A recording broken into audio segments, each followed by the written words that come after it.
दोस्तों, ईरान जंग में अब चीन पूरी तरह कूद गया है। विदेश मंत्री अब्बास अराक्ची से चीन के विदेश मंत्री ने मुलाकात की और 4 पॉइंट का प्रपोजल ईरान को दिया है, जिसका मतलब है कि जंग खत्म करने के लिए अब चीन आगे आ गया है, जो कि ईरान के पक्ष को मजबूत करके अमेरिका के सामने भी प्रपोजल रखेगा। अब्बास अराक्ची ने इसको लेकर पोस्ट किया है और बताया है कि चीन की तरफ से उन्हें 4 पॉइंट का प्रपोजल दिया गया है, जिसे वो काफी हद तक कंसिडर भी कर रहे हैं। अराक्ची ने पोस्ट करते हुए लिखा, मैंने बीजिंग में चीन के विदेश मंत्री वांग यी के साथ रचनात्मक बातचीत की। दोनों पक्षों ने राष्ट्रीय संप्रभुता और राष्ट्रीय गरिमा की रक्षा करने के ईरान के अधिकार की पुनः पुष्टि की है।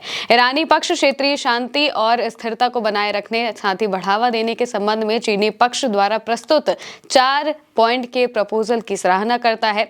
ईरानी पक्ष को चीनी पक्ष पर भरोसा है और वो उम्मीद करता है कि चीनी पक्ष शांति को बढ़ावा देने, साथ ही साथ युद्ध को रोकने में अपनी सकारात्मक भूमिका निभाना जारी रखेगा। साथ ही वो युद्ध के बाद एक ऐसी नई क्षेत्रीय व्यवस्था की स्थापना का समर्थन करता है जो विकास और सुरक्षा के बीच समन्वय स्थापित कर सके। अप्रैल 2026 में चीन के जो राष्ट्रपति हैं शी जिनपिंग, उन्होंने मिडिल ईस्ट में शांति और स्थिरता बनाए रखने के लिए 4 पॉइंट का एक प्रपोजल तैयार किया था। उस वक्त इसको लेकर बातचीत नहीं हुई थी, क्योंकि उस वक्त जो बातचीत के लिए मीडिएटर है वो पाकिस्तान था। पाकिस्तान मीडिएटर बना हुआ था, लेकिन बहुत हद तक बातचीत पाकिस्तान में नहीं हो पाती है और ये बातचीतें फेल हो जाती हैं। इसके बाद जो विदेश मंत्री हैं अब्बास अराक्ची, वो दौरे करते हैं अलग अलग जगहों पर और हाल ही में उन्होंने चीन का दौरा किया। चीन का दौरा ऐसे वक्त पर किया जब एक ऐसी रिपोर्ट सामने आई जिसमें चीन लगातार ईरान को ड्रोन भेज रहा है, ऐसी खबर सामने आई थी। अमेरिका के सैंक्शंस के बावजूद कुछ वक्त पहले चीन ने साफ तौर से अमेरिका को ये भी कह दिया था, अपनी कंपनियों को ये बाकायदा एक लेटर लिख के कहा था कि अमेरिका ने जो सैंक्शंस लगाए हैं ईरान के तेल पर, उसके बारे में आप बिल्कुल भी कुछ मत सोचिए, आप बेधड़क ईरान से व्यापार करिए, हम कुछ नहीं कहेंगे। और अमेरिका का ये सैंक्शन, ये प्रतिबंध पूरी तरह से इलीगल है। अमेरिका की बात को जो चीन है वो पूरी तरह से खारिज कर देता है और ईरान के साथ मजबूती से खड़ा हो जाता है। यहाँ तक कि ड्रोन्स, हथियार, केमिकल, सब कुछ ईरान को चीन लगातार दे रहा है। इस जंग के बीच में भी दिया और उसके पहले भी वो लगातार ईरान की मदद करता हुआ आया है। अब जंग खत्म करने के लिए अमेरिका बेताब है। अमेरिका की तरफ से बार बार ये बात कही जा रही थी चीन को लेकर। जो मार्को रूबियो है, उन्होंने भी कहा था कि चीन को ईरान से बात करनी चाहिए और इस जंग को खत्म करवाना चाहिए, साथ ही नेवल ब्लॉकेट को हटाना चाहिए। यानी कि चीन से मदद मांगने लगे थे डोनाल्ड ट्रंप इस जंग को खत्म कराने के लिए। और अब चीन की तरफ से 4 पॉइंट का जो प्रस्ताव है वो ईरान के विदेश मंत्री को प्रपोज किया गया है, यानी कि पेश किया गया है। वहीं मई में डोनाल्ड ट्रंप का भी दौरा है चीन का, यानी कि चीन आकर वो बातचीत करने वाले हैं शी जिनपिंग से। और उससे पहले ईरान के विदेश मंत्री चीन पहुंच गए, उन्होंने बातचीत की और अपने हक की बात उन्होंने साफ तौर से चीन से कही और उसी के जरिए चीन ने भी 4 पॉइंट का प्रपोजल बनाया। और साफ तौर से ये कहा जा रहा है कि अब जब डोनाल्ड ट्रंप आएंगे चीन की यात्रा पर, तब इस मुद्दे पर बातचीत होगी और तब इस जंग को खत्म करने के लिए चीन ईरान का पक्ष सामने रखेगा। और जाहिर सी बात है कि चीन ईरान की बात को मजबूती से रखता है, तो यहाँ पर अमेरिका को झुकाने के लिए चीन काम आ सकता है, क्योंकि लगातार चीन से ही डोनाल्ड ट्रंप मदद मांग रहे हैं इस जंग को खत्म कराने के लिए। और अब चीन ने बाकायदा 4 पॉइंट का एक प्रपोजल दे दिया है और बताया है कि कैसे इस जंग को खत्म किया जा सकता है। वो प्रपोजल क्या है उसके बारे में भी हम आपको जानकारी दे देते हैं। दरअसल इसको लेकर जो चीन के राष्ट्रपति हैं शी जिनपिंग, उन्होंने ही इसे तैयार किया था। 4 पॉइंट का ये प्रपोजल है। इसमें कई सारी बातें लिखी हैं, जिनमें सबसे पहली बात तो ये है कि पीसफुल को एक्सिस्टेंस हो, यानी कि मिडिल ईस्ट में जो खाड़ी के देश हैं वो एक दूसरे के साथ पड़ोसी हैं, इस वजह से वो साथ में रहें, एक दूसरे से मिलजुल कर रहें, खास तौर से अमेरिका से दूरी बना के रखें।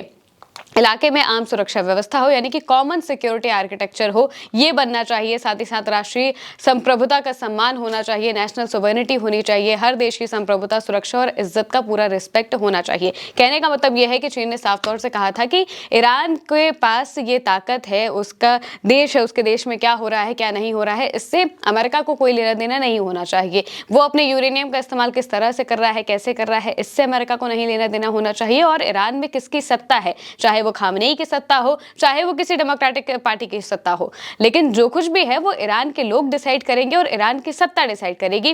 अमेरिका या फिर दुनिया का कोई भी दूसरा देश आकर ये डिसाइड नहीं करेगा कि ईरान की सत्ता कैसे चले या वहां के लोग कैसे रहें।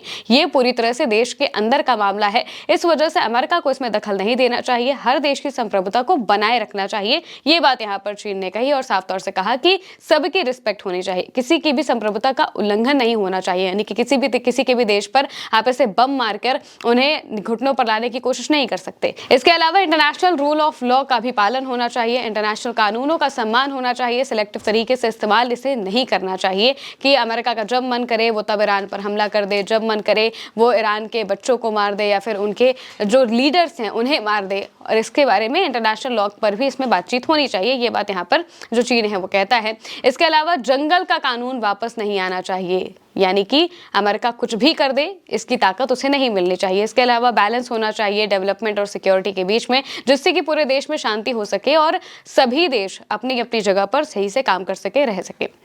अब जो चीन है वो लगातार बीते कुछ दिनों से खबरों में आ रहा है, जिसकी वजह अलग अलग है। सबसे बड़ी वजह तो यही है कि चीन ईरान का साथ दे रहा है और अमेरिका को बिल्कुल भी भाव नहीं दे रहा है। डोनाल्ड ट्रंप ने कहा कि हम टैरिफ लगा देंगे, चीन ने कहा कि हम टैरिफ को नहीं मानते। डोनाल्ड ट्रंप ने कहा कि हम आपकी कंपनियों पर सैंक्शंस लगा रहे हैं क्योंकि वो ईरान का तेल खरीदते हैं, तो भी चीन कहता है कि हमें इससे कोई फर्क नहीं पड़ता, आपको जितने प्रतिबंध लगाने हैं लगा लीजिए। ये सब छोटी कंपनियां हैं, उन पर सैंक्शंस लगने का फर्क अमेरिका को नहीं पड़ेगा और ना ही ईरान को पड़ेगा, ना ही इसके अलावा चीन को पड़ेगा। चीन की कंपनियों को इससे कोई मतलब नहीं है कि अमेरिका क्या सैंक्शन लगा रहा है, क्या नहीं लगा रहा है। इस वजह से उनकी सरकार ने साफ तौर से कहा कि आप ईरान से अपनी जो खरीद फरोख्त है वो जारी रखिए और किसी भी तरह से अमेरिका के दबाव में आने की जरूरत नहीं है। और यहाँ पर अब पाकिस्तान की जगह चीन की तरफ मामला शिफ्ट होता हुआ दिखाई दे रहा है मीडिएटर के तौर पर बनने के लिए। अभी चीन ने इसको लेकर कोई आधिकारिक घोषणा तो नहीं की है, लेकिन ये जो 4 पॉइंट का प्रपोजल है ये बहुत ही ज्यादा जरूरी माना जा रहा है। अगर आगे कोई बातचीत होती है